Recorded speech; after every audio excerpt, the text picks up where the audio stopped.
Okay, we are off to chapter 4 here, and this will be starting new exam stuff. Yeah, so our first exam coming up on Wednesday, I think. Happy Valentine's Day. Yeah, so I'll do that on Wednesday there.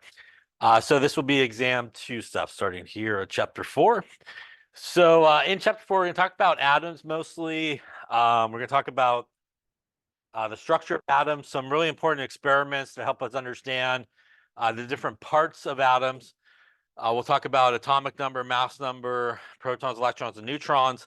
Then I think we'll finish it up kind of talking about the periodic table in this chapter. We'll first talk a little bit about compounds and formulas for compounds. And we talked about compounds a number of times, I think, up to this point. And a reminder that a compound, right, is two or more atoms of different elements. And that's the key part of that, as we've talked about previously. You got to have different elements involved for it to be a compound. Remember, a molecule is really more just like a generic definition, if you want to think about that, of all you need is two atoms or more, and they could be the same element or different elements.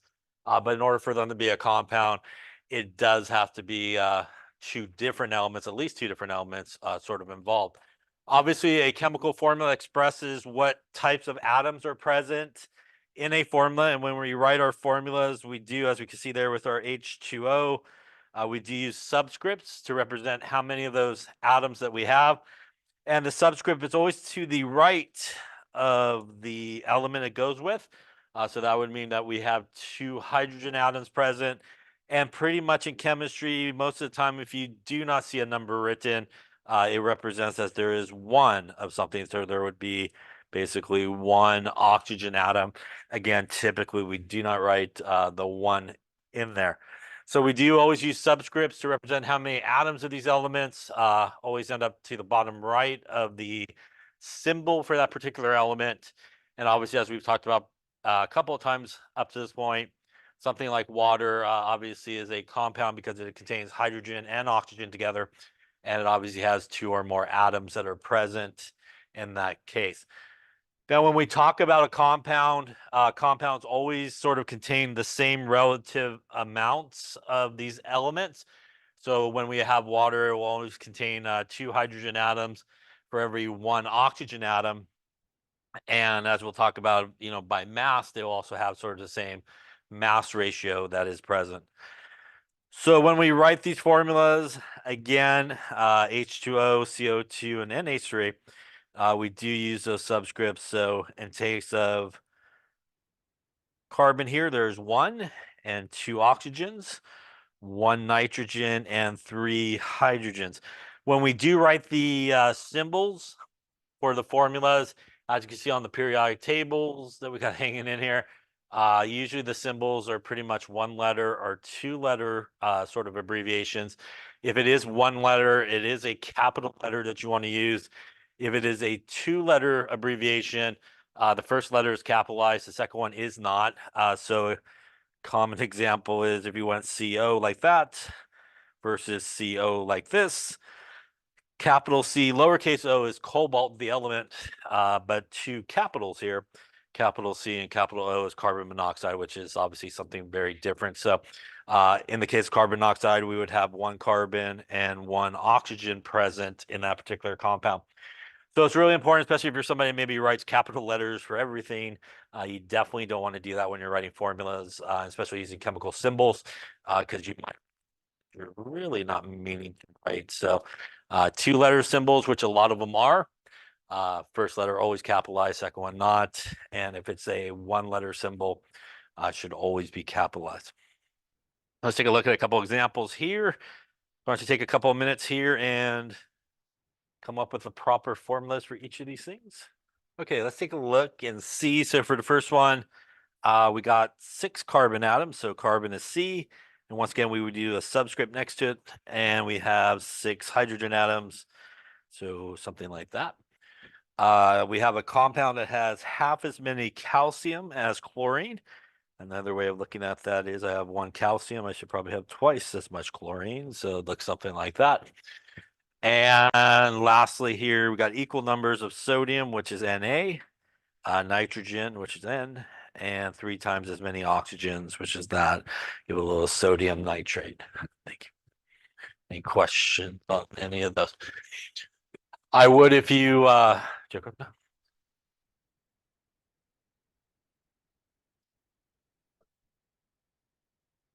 Yeah, so usually another thing we'll talk about is in most cases, especially for something like this, which is sort of like an ionic compound, it's usually the slowest, simplest number if you could reduce them down. Especially as we'll talk about, is that's ionic. The last two are ionic. That's definitely usually the case in that case. Yeah.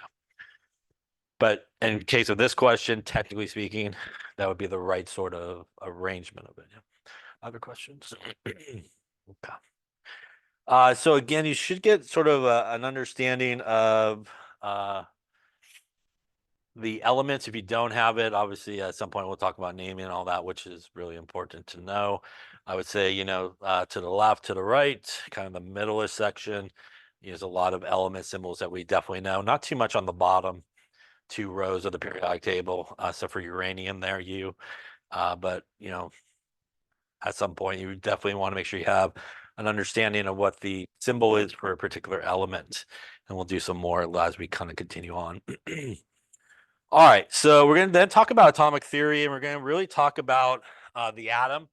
We're going to talk about really sort of 3 parts to the atom, which are protons, electrons, and really neutrons.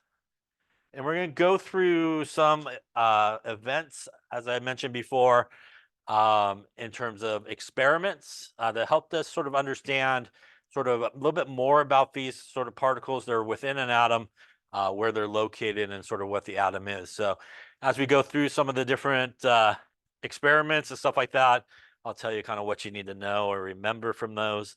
And then, so we'll get into it here. So early on, a lot of sort of the understanding of atoms came from philosophers, and they really believed that all matter is really composed of these very small, sort of indestructible particles, what they called atomos, which is sort of means uncuttable, sort of indestructible. Obviously, it's a forerunner to what we call atoms, which, as we've talked about, is sort of the basic unit of all the elements, right? So that's sort of the basic representation of each of the elements that we have. So a lot of things came very clear to sort of scientists in the 18th century as they were studying sort of the atom, that most materials are either pure substances, as we talked about, and as we talked about, it could be an element or a compound. And the idea of the law of composition means that regardless of where you have the compound or sort of get the compound from, I will always have the same sort of composition. So earlier we saw, obviously, in the case of water, we have 2 hydrogens for every 1 oxygen. And again, because really oxygen is 16 grams and there's 2 hydrogens, each are basically 1 gram each. That means for every 1 gram of hydrogen that we have in water, we'll have about 8 grams of oxygen. So that ratio as to how they come together basically always comes together. And really, whole number ratios is sort of how they are fixed together when one element and another element sort of come together. They always sort of come together in sort of a whole number sort of ratio. Regardless of where you get the water, it should always be made of that, basically. May charge you more depending on what bottle it's in, but if it's just water, it's basically the same ratio.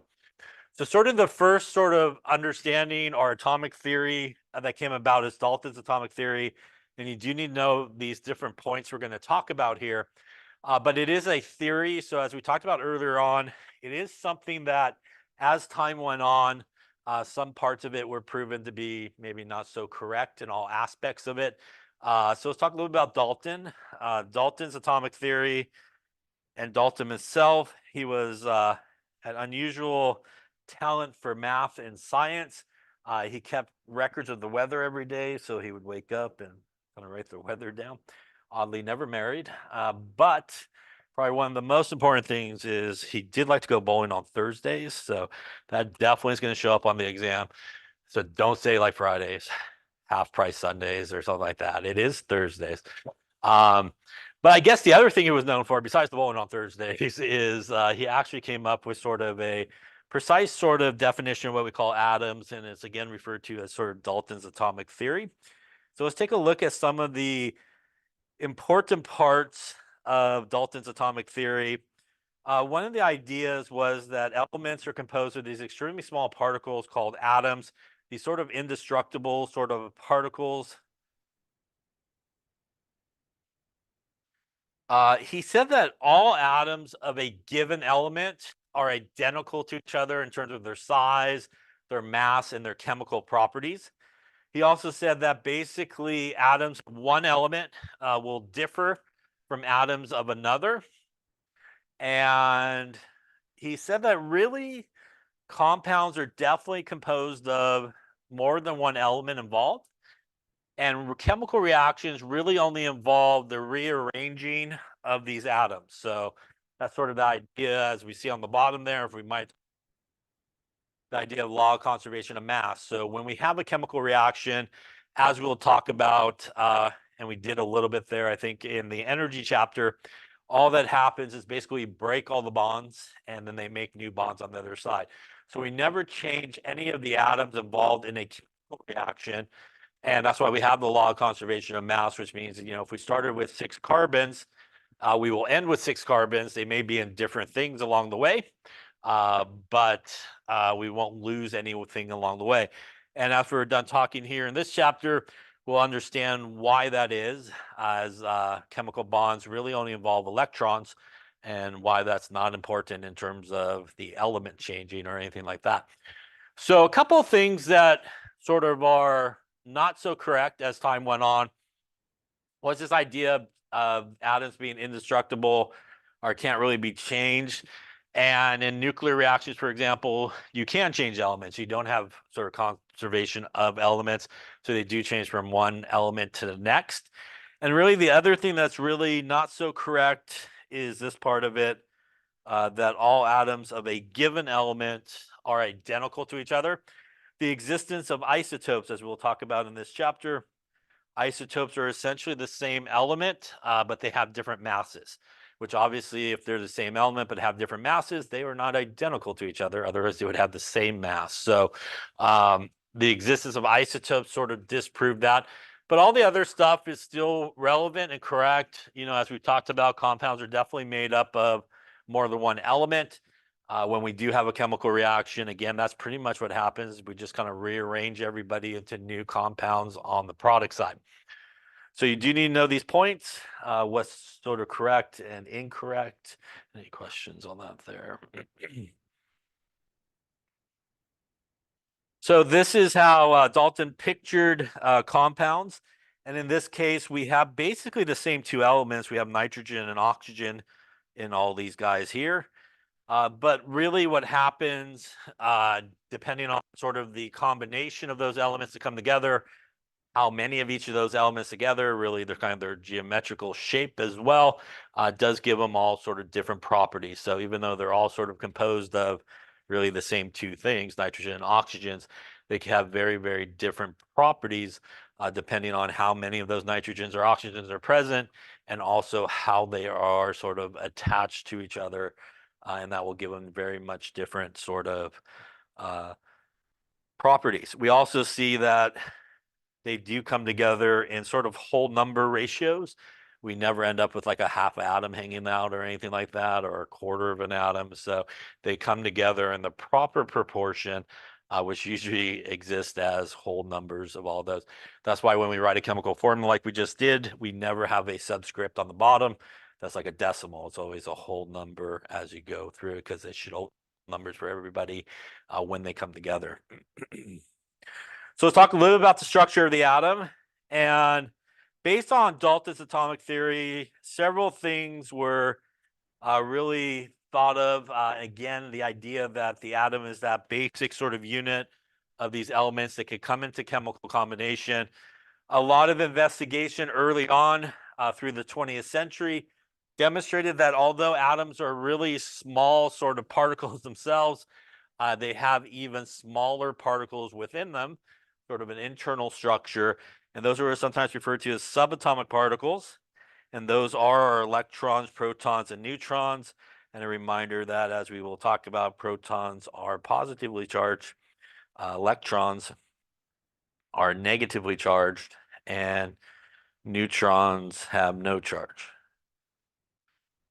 So as I mentioned, we're going to go through some different sort of experiments along the way here that helped us look at sort of each of these.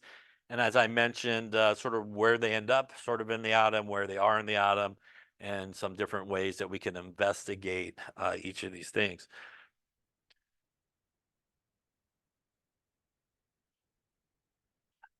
So let's take a look here. We're going to start really with the electron. And the advantage of a lot of what scientists use to sort of explore the atom was really, as we will see, taking advantage of the idea of the opposites attract.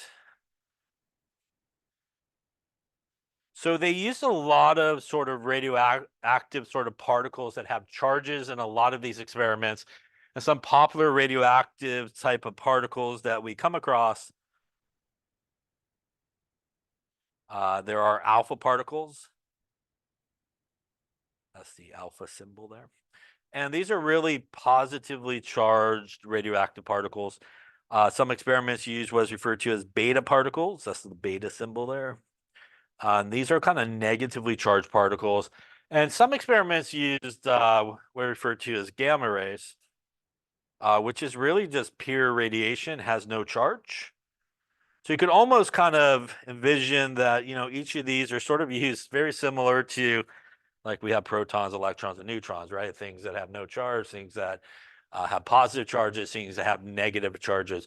So a lot of what they did is they took advantage of using some of these radioactive sort of particles, or just particles with charges, and taking advantage of the opposites attract, and using something like, for example, if you had an electrical field where you had like a positive and a negative side, and you can basically figure out what charge, for example, a particle stream would be based on how it sort of interacts as it goes through a electrical field. So for example, if I shot particles through this electrical field and it sort of bent upwards, that would mean that the particle should have what type of charge? Opposites attract. So if it bent towards the positive, it should have a negative charge, right? And if you shot a thing of particles and it bent sort of downward towards the negative part of the electrical field, that would tell you that probably that particle is positively charged. And obviously, if you shot one and pretty much was unaffected, right, by any type of electrical field, that would tell you that it basically has no charge. So using these sort of basic sort of ideas, and it allowed really these sort of scientists to explore different aspects of the atom. We could also use, as we'll have a picture coming up, I think, as well. I could use like a magnetic field as well that has like a north pole and a south pole, sort of works similar. Will bend the positive guy one way and the negative guy the other way. So the first one that was sort of explored was the electron. And it really all came about a lot of information about the electron with the development of what is known as the CRT.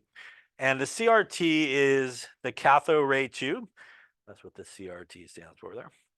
And a cathode ray tube is pretty much like what we see here. It has a beam of negatively charged particles, and they would head this way because we have an electrical field where this guy is positive and this guy is negative. So it would go away from the same type of charge towards the positive charge. A lot of times they'll put something on the screen here that fluoresces so you can actually see where the thing is actually hitting. And you may be familiar with a CRT. If you remember maybe older TVs, older than plasmas, like old ones these people used to have on their floor and stuff like that, has like the big back, and that type of stuff. That's a CRT type TV. Years ago, you used to call a TV repairman when it didn't work. You take the back off the TV and fix the picture tube and all that kind of stuff that was in there. These things don't have those, obviously, picture tubes in it. Or maybe you've seen an old computer monitor where it has like the big back sort of to it. And those were CRT sort of computer monitors and stuff like that. You could Google the image, I suppose, at this time. But those are CRT type tubes, and it was used a lot to explore the nature of these negatively charged particles like electrons. And basically what happened, as I mentioned, is they will have a negatively charged plate. which will basically repel those negatively charged electrons away from it towards the positive side of that sort of plate. And again, that's what they would call sort of the cathode ray, which is sort of that stream of negatively charged electrons. And obviously, as I mentioned, it would maybe hit the other side and have something that will sort of fluoresce, so you could actually sort of see it as it strikes. And here is an example of what we were just talking about, sort of using charged sort of particles in an electrical field and something like a magnetic field here. So obviously this guy bending upwards would have a positive charge. This guy going down here would have a negative charge, and this guy would have no charge coming through. And again, our electrical field and our magnetic field, North Pole and South Pole, will have sort of the same effect on any type of beam that is charged. So here is a cathode ray tube. Let's take a look at it, I think. This is a cathode ray or Crookes tube. It produces a beam of electrons, as do television sets and computer monitors. A luminescent material has been painted on part of the inner surface of the tube. It produces light when electrons strike it. The electrons originate at the cathode of the tube. The long, thin object entering the scene is a bar magnet. The position of the bright spot on the screen can be changed by moving the magnet near the beam of electrons. This process is analogous to adjusting a television picture.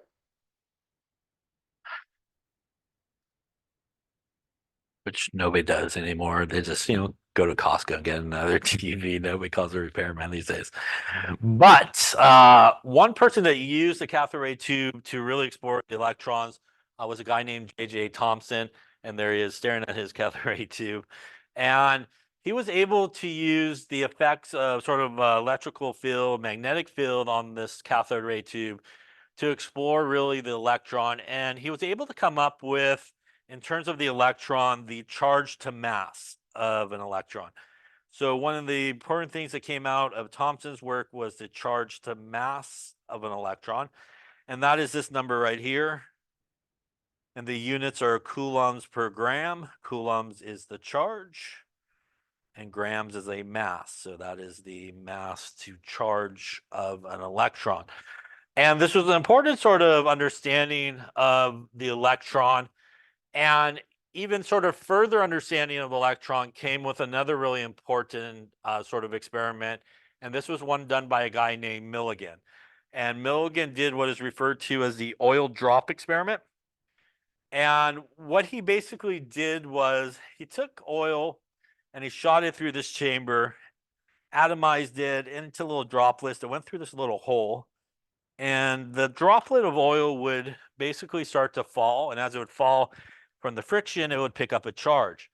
And within this chamber, he had basically an electrical field. So he had kind of the positive, negative plates within there.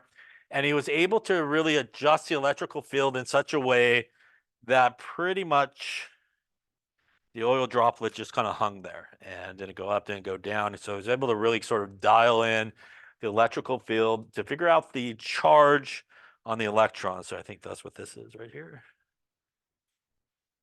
So there goes the oil droplets in. It's going to start to fall, adjusting the electrical field, able to kind of get that oil droplet just to kind of hang there. And from that, another really important piece of information came about an electron, and that was the actual charge of an electron, which is this number right here. And that was the charge of an electron. So these two experiments were really major experiments in terms of the electron. If we think about sort of what happened, we have Millikan, who has the charge of an electron.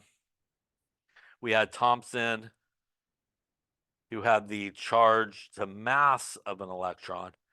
And basically, if we take both of these experiments together and we take the charge of an electron and actually divide it by the charge to mass of an electron, we actually could calculate the mass of an actual electron from these two experiments by taking the numbers that they had. And if we did that and we took those two values and divided them, we would see that the mass of an electron, which is sort of the result of these two important experiments, was found to be 9.09 times 10 to the minus 28 grams. So you do need to know Millikan, oil drop experiments, or what was done, what came out of it, along with obviously Thomson, what he did and what came out of it. And obviously those two experiments together allowed a pretty big piece of information in terms of the electron to be determined, which is the actual mass of an electron. By the way, 9.09 times 10 to the minus 28, that's a large or small number? It's a really small number, right? It's like 28 places to the left and add some zeros, 27 zeros. So it's a really small number in terms of the mass. Any questions so far? Okay, so obviously these were two big experiments to help us understand the electron and ultimately lead us to hopefully a better understanding of the atom. So the next sort of idea about the atom was, and eventually got to sort of protons and nucleus, was the idea that at this point, they really believed a couple things about the actual atom. They believed obviously that it contained electrons, and they also believed that it was neutral, which means if it contains these negatively charged electrons, it would also mean that the atom had to contain something that was positively charged, right? That's the only way you get to no charge, right? Or neutral. So the idea was, okay, we know that it has electrons, but there must be some type of positive component to the atom that would balance out those negatively charged electrons. And sort of the early model of the atom was actually one proposed by Thomson.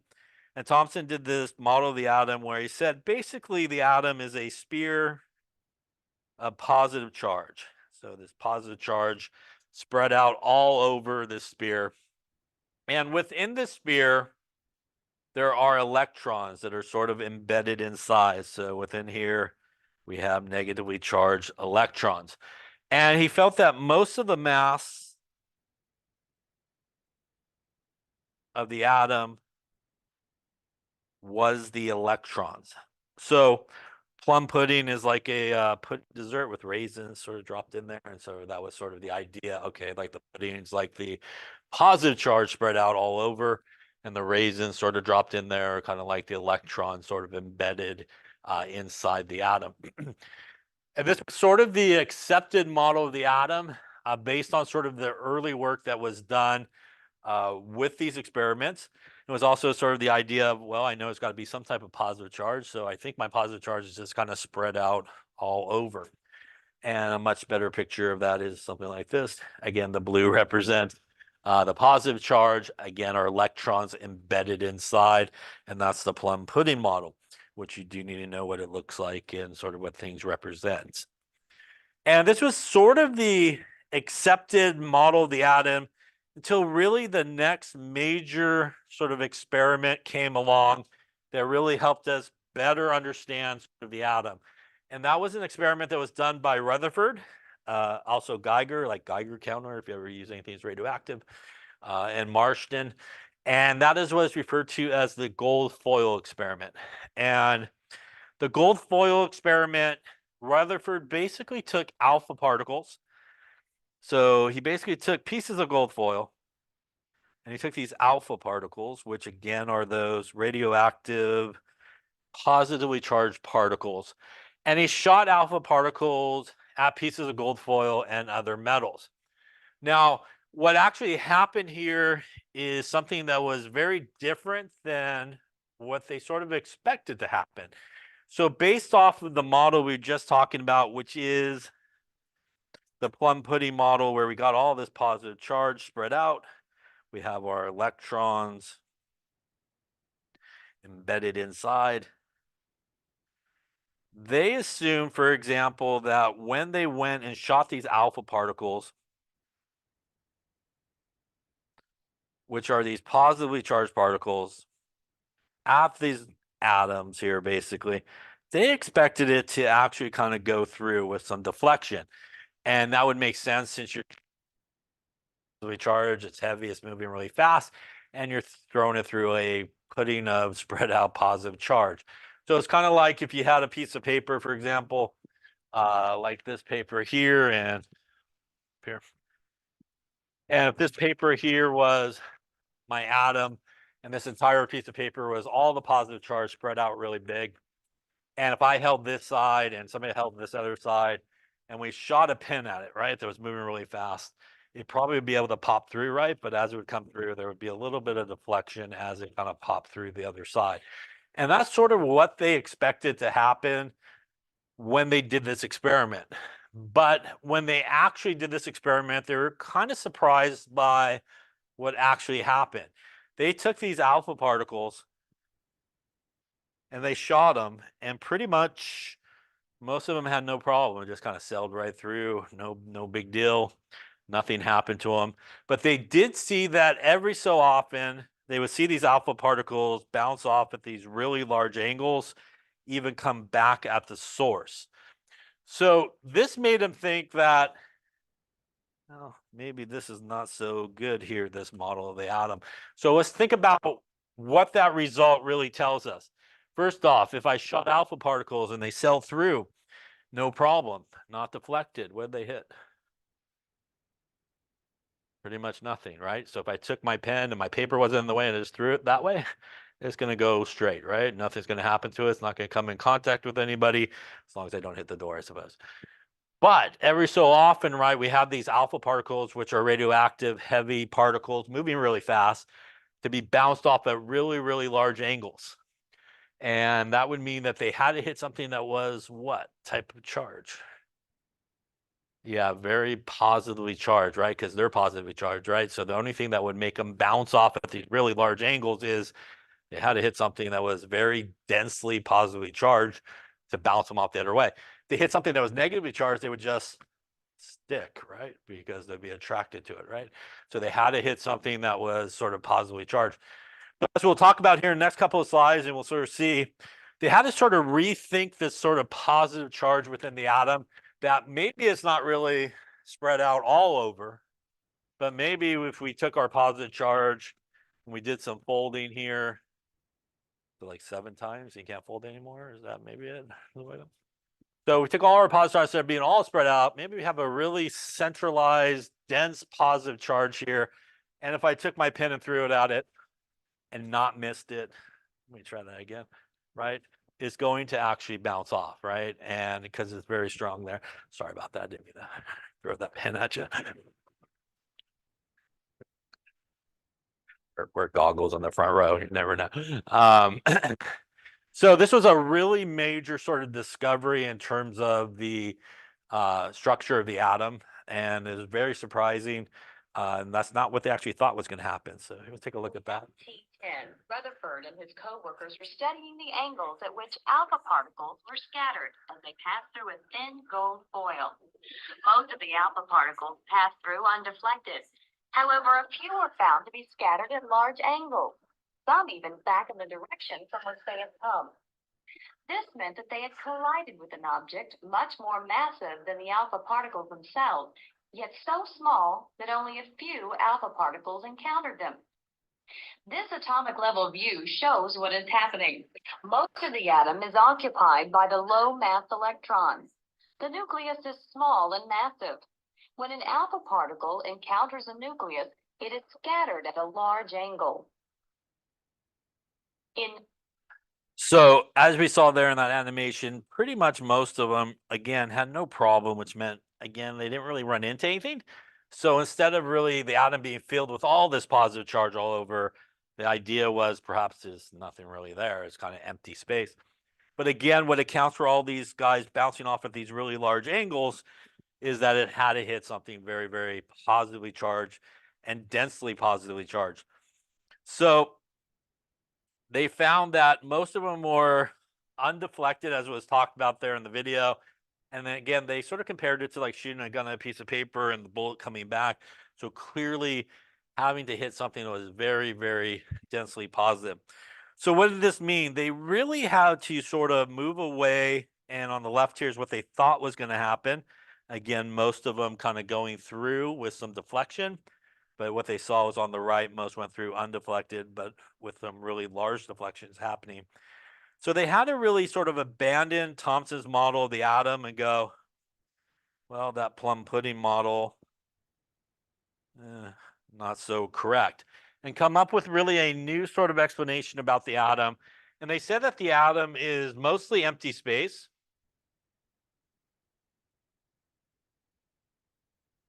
And that's what accounted for, again, all of those alpha particles sailing through.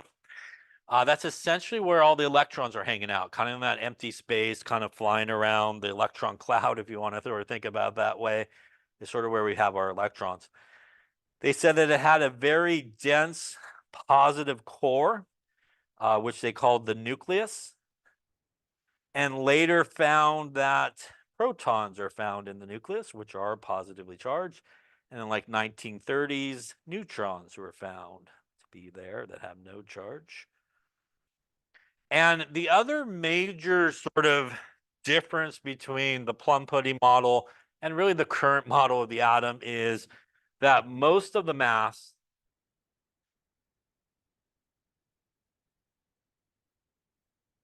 is the nucleus. So unlike the Plum Pudding model where they said most of the mass was really the electrons, here most of the mass of the atom is actually going to be the nucleus. And we're going to talk about why in a couple of slides, why it's actually most of the mass of the atom.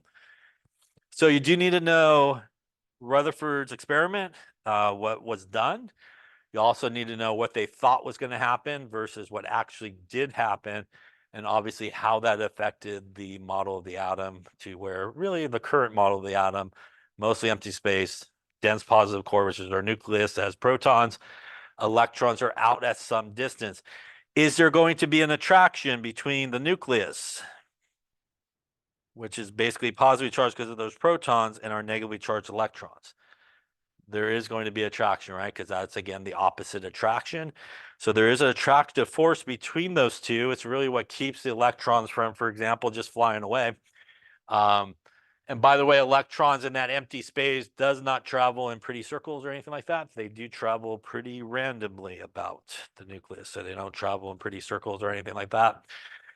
And as we will talk about that attraction between the electrons and the positively charged nucleus is why in certain cases, only certain electrons, for example, are involved in bonding and other electrons are not involved in bonding. There are certain electrons that are too close to the nucleus, held too tightly to really go anywhere or be involved in bonding.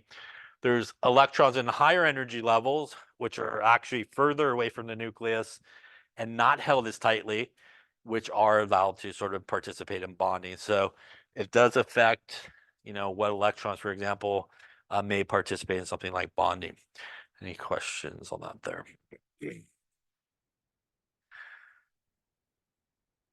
So here's just a little table of some of the experiments we just talked about and sort of the major things that came out of it. It's a good little summary table of, most of the stuff that you do need to know. So speaking of protons and sort of their discovery, it was found that they are positively charged. They are in the nucleus, and they do have a mass of 1.67 pi 2 times 10 to the minus 24 grams. We'll talk about why it goes so far out here in just a second. But just to remind you, the electron was something like 9.09 times 10 to the minus 28 grams. And as you can know, hopefully this number here is a much larger number than the electron. It's about 1,800 times heavier or so than an electron. So a proton is actually much heavier than an electron. And that also sort of backs up the idea from Rutherford that most of the mass of the atom is made up of the nucleus. Since protons are in the nucleus and they're about 1,800 or so times heavier than any electron that's flying around, it would make sense that the nucleus is actually most of the mass of the atom. Any question on that there?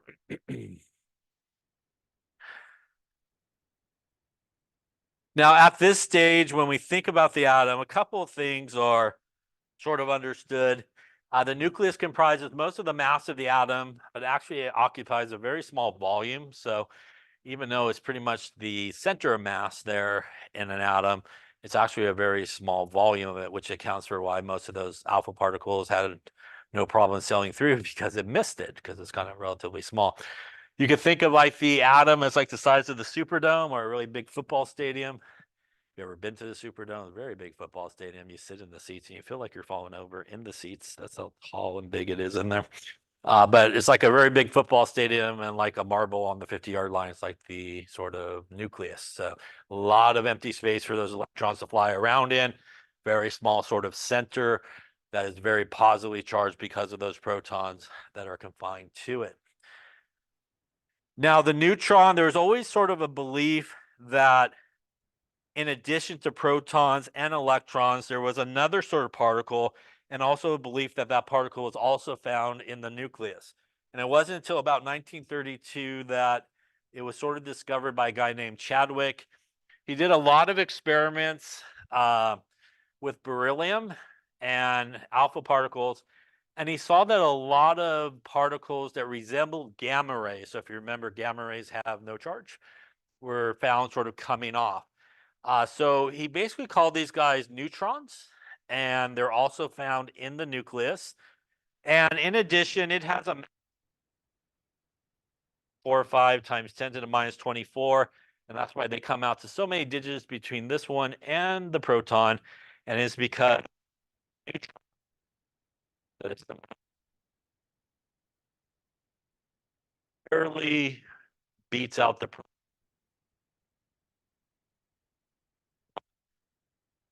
is the lightest of those 3 subatomic particles. So once again, this also sort of backs up the idea that it is the nucleus that is sort of the center of mass for an atom, because inside the nucleus, you have both the proton and the neutron, and they are both each about 1,800 or so times heavier than any electron that's flying around. So that would make sense that most of the mass is really that nucleus. So once again, nucleus, we have our protons positively charged, neutrons no charge, and out and about, kind of floating around in that empty space, is our electrons. Any questions on that? For us in here, you do not need to know the exact masses of each of these. I can't promise that they might not want you to know it as you continue on in your process. My guess would be yes, they probably do. But for us in here, you need to know, though, which one is the heaviest, which would be the neutron, which one's next, which would be the proton, and which one would be the lightest, which would be the electron. And obviously, you need to know their charges and where they are located in the atom. Any questions on that there? Here's sort of a summary of that table as well.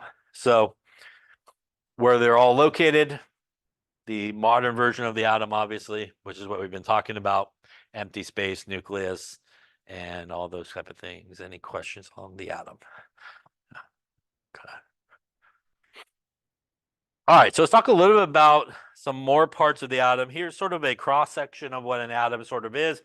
As you can see, we have a very small nucleus here, and kind of hard to see maybe on the screen, but there's sort of various shades of pink sort of happening as you go out to the end there. And this is what is sometimes referred to as an electron density map, and sort of the darker areas is a higher probability of finding electrons, and the lighter areas is a lower probability of finding electrons. As we'll talk about in a later chapter, I think 11, electrons, as I said, don't travel in pretty circles. They travel pretty randomly. And the best that you could ever do really is go, I think there's a high probability of finding electrons somewhere in the atom here. I don't really know where it is. I don't know how it's traveling, but there's a pretty high probability of finding an electron here versus, say, somewhere else.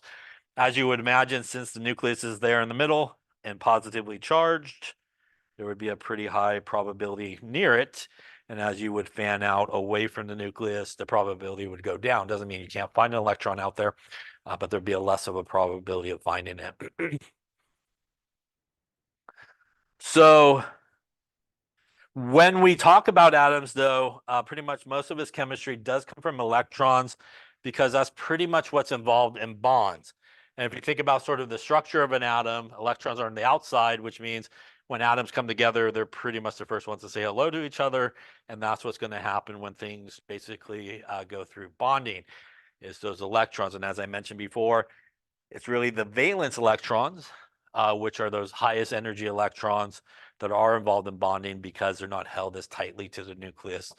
So that allows both ionic bonding to occur and covalent bonding, where we have either a transfer of electrons or sharing of electrons in each of those types of bonding. So let's talk about some other important areas of atoms: the atomic number, mass number, and isotopes. We're going to start with the atomic number. The atomic number, which is sometimes abbreviated with a Z, is the number of protons there are in the nucleus of an atom. Now, obviously, if we have a neutral atom, and since we only have 3 particles in an atom, we have protons, which are positively charged. We have electrons, which are negatively charged. And we have neutrons, which have no charge. It's really just these two guys that affect something, whether or not they have a charge or not. And if it's neutral, that would mean we need to have an equal number of those things, right? So if we have a certain number of positive protons, the only way to get neutral is to have an equal number of electrons. So if you are dealing with a neutral atom, the number of electrons will actually equal the atomic number. It is really important to know that if you're asked what is the definition of the atomic number, it is just the number of protons. So that is the actual definition. Sometimes people go proton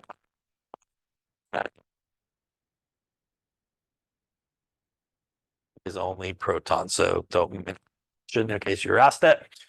But again, in a neutral atom, it will also tell you the number of electrons. Where can we find the atomic number? We go to our favorite thing, the periodic table there. And right there, that is the number up on top, is the atomic number. So if we look at nitrogen, which is the example we have there at the bottom, nitrogen has a lucky number 7 there. That means in a neutral nitrogen atom, we'll have 7 protons. And to match that, we would need 7 electrons, which gives us an overall charge of 0. So all the numbers that you see on either periodic table you look at, that's above the symbol. Those are the atomic numbers. When you look at those numbers on the periodic table, do any of the numbers repeat up on top? They do not repeat, which means every single element has its own atomic number, which means a couple of important aspects of an atom. If you know the number of protons, or you know the atomic number, which is essentially the same thing, you could just go to the periodic table and you know what element you're dealing with, because no other element will have the same atomic number or the same number of protons. Also, if you know what element you're dealing with, all you have to do is go to the periodic table, look at the number up on top, and you'll know how many protons there are. So with that piece of information, is it protons, electrons, or neutrons that's most important in terms of what element it is? Which one of those is most important? It is protons, right? That's why everybody has their own atomic number.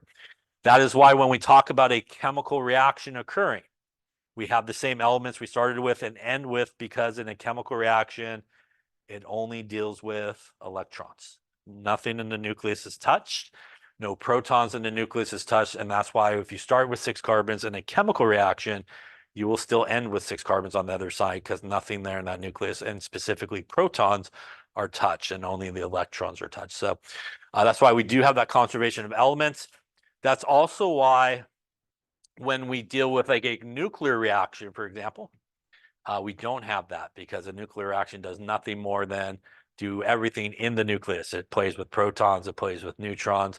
You make protons, you remove protons, and that's why we don't have conservation of elements when you deal with nuclear reactions, which for your case, you won't see until 1B.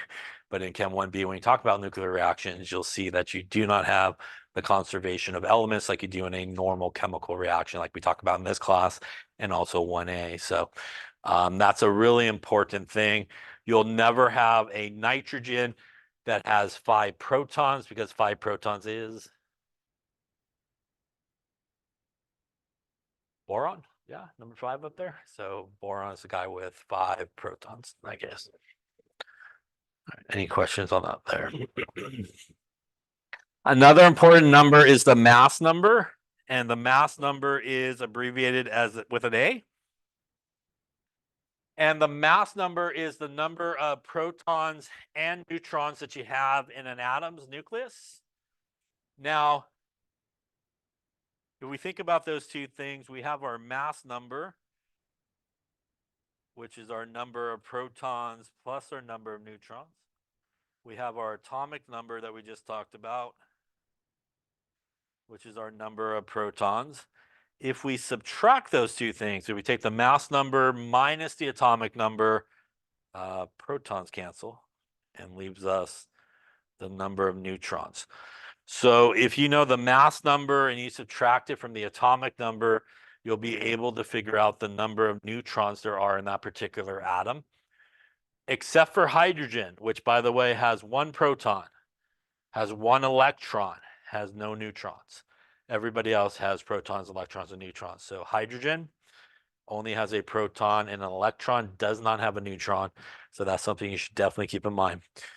When you calculate these things, and another really important thing is when you calculate the mass number, the atomic number, the number of protons, electrons, and neutrons, they all should be positive whole numbers. So that brings up the double jeopardy question of, my periodic table has more numbers on it, like something like this for hydrogen. Well, we know that's the atomic number. Is the bottom number the mass number? Can you find the mass number on the periodic table? The answer is no, that is not the mass number, right? So that is actually not the mass number. The reason we know that's not the mass number is pretty much this. They all need to be whole numbers. So if you look at the periodic table, all the numbers that come underneath the symbol, that's the easy way to remember it, is not whole numbers, pretty much all of them, yeah? So don't be the person that writes that for the mass number. It always happens. Don't come ask me, should I use the mass numbers on the periodic table versus what's in the problem? Use what's in the problem, yeah? So you'll have enough information in the problem to properly calculate things like how many protons, electrons, and neutrons there are, the mass number, and the atomic number. You should never use the bottom number as the mass number. So really the only thing that you can find on the periodic table is the atomic number. So that's the only one that you can find up there. The reason it's sometimes confusing for people is when you go to calculate something like the mass number, a lot of times it's a number very close to the atomic mass. And people just think, well, they must have just like rounded or something. And that's not really the case. So if you have a question like this where you're asked to do protons, electrons, neutrons, atomic number, mass number, just go by the definition what those things are. And from the problem, you should have enough information to calculate anything that you would need to calculate outside of the atomic number, which you could find on the periodic table. Any questions on that there? So what are isotopes? Well, isotopes are, as I mentioned earlier, really the same element, but they have different masses. So in order for them to be the same element, as we just talked about, which particle has to be the same in all of them? The number of protons, right? So they all have the same number of protons, which makes them the same element because they all have the same atomic number. But what gives them different masses is they will have different numbers of neutrons. So because they have different numbers of neutrons, they will have different masses. And that's the one violation of Dalton's atomic theory, which is they are the same element, but their atoms are not identical because these isotopes have different numbers of neutrons. An example is hydrogen. Hydrogen has one proton, no neutrons. Deuterium, which is sometimes referred to as heavy hydrogen, has one proton and one neutron. And tritium, which is like the radioactive version of hydrogen, has one proton and two neutrons. So a very common way that we write isotopes with their mass number and atomic number is we use the symbol, and top left we put the mass number, bottom left there we put the atomic number. So if we were going to do this for each of these things, we would want to use a periodic table. Perhaps it would be your best friend probably when you're doing something like this. So we would see it has one proton, and that's the atomic number, which means what I would want to do is go to the periodic table and find number one, and I see that it is hydrogen in case I didn't know it was hydrogen. And that is the symbol I should use. It has one proton, which is the atomic number, which should go on the bottom. Its mass number would be the protons plus the neutrons in this case, which is 1, and that would go up on top. And that would be the proper sort of symbol for our mass number, which is up here, and our atomic number, which is over here. Now we get to something like deuterium, and that really doesn't scream hydrogen to you, that name does it? So it doesn't really sound like hydrogen. But if you were told it has one proton, I know from the periodic table, the only person that has one proton is actually hydrogen. So that is still hydrogen. And we would still use the hydrogen symbol. And I know it has still one proton, which means it should have an atomic number of 1 on the bottom left. And in this case, the mass number will be our protons, which is 1, and our neutrons, which is 1, which is 2 in this case. And 2 would come up on top there. And that would be the proper symbol there for deuterium, which, even though it has a different name, is still hydrogen because it still has 1 proton. So isotopes sometimes have different names because of some properties. Now we get to tritium, which once again doesn't really scream hydrogen to you. But when it says 1 proton, I go to my periodic table. Again, I see number 1 is still hydrogen. And the atomic number is 1. Here we will do a mass number of 1 plus 2, which is 3 for our mass number. And that would go up on top. And that would be our symbol there for tritium. So although they all three have different names, technically, hydrogen, deuterium, and tritium, they are all the same elements because they all have the same number of protons. They're all isotopes of each other because they all have different numbers of neutrons. And by the way, as you can see, you take the top number minus the bottom number, and that will give you the number of neutrons, right? So in this case, 1 minus 1 is 0. 2 minus 1 is 1. 3 minus 1 is 2. So we take the mass number, which is the top number, minus the bottom number. That would tell you how many neutrons there are. Question on that. So this is a common way that people will write isotopes. Another common way that you sometimes will see isotopes written is like, say, something like Cu64. So Cu is copper, 64 is what that's referred to. The 64 would be what number you think? Atomic number, mass number? If you're not sure, we could go to the periodic table, right? And we would look at copper. And when I look at copper above copper, I see number 29. It would be the mass number in this case, right? Because we know for sure if we go to the periodic table, the atomic number is 29. So this is a very common way isotopes are sometimes written as well. And that number does represent the mass number. And if we kind of were going to turn it into the other form, we would go with the copper. And from the periodic table, we know 29. And up on top would be 64. This means that copper here would have how many protons? 29, right? The atomic number. It is neutral. By the way, I know it's neutral because I see nothing written there. That's where a charge would normally be written. And if you don't see anything, you can assume it's neutral. That means the number of electrons in this case would be? It would be 29 as well, right? 29 positives, 29 negatives, give you no charge overall. Number of neutrons in this case would be 64 minus 29. Feels like a lot. 35 maybe. I'm going to try it without the calculators. Hopefully I did not too bad. But that will be 35 in this particular case. Any questions on that there? All right, so why don't we try some here, see what we got going on.